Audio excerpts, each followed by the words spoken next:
Should you be icing your injuries? Welcome to 2 Minute Tuesday, the weekly video designed to help you better understand pain or injury, keep you healthy, and optimize your performance. So, should you be icing whenever you feel pain?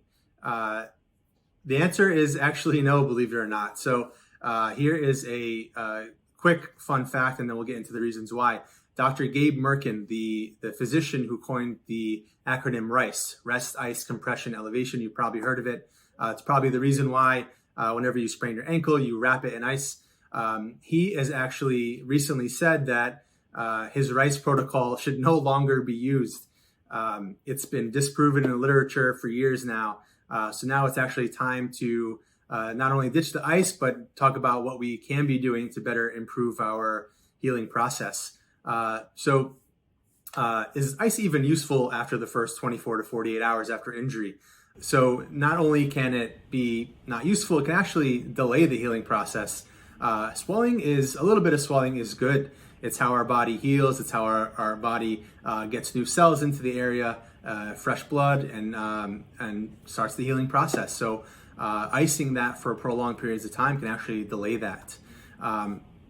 Next thing we want to look at is how long has it actually been since you've hurt the area in question. So we have to remember the inflammatory process ends a few weeks after an injury. So, say you hurt your back tomorrow, and then it still hurts in a month or two down the line. Icing is not really going to do anything, besides probably provide some superficial or topical short-term pain relief. There actually is no inflammation there at all anymore after the inflammatory phase. So when you're in pain, don't rush to use an ice pack. Think more active recovery.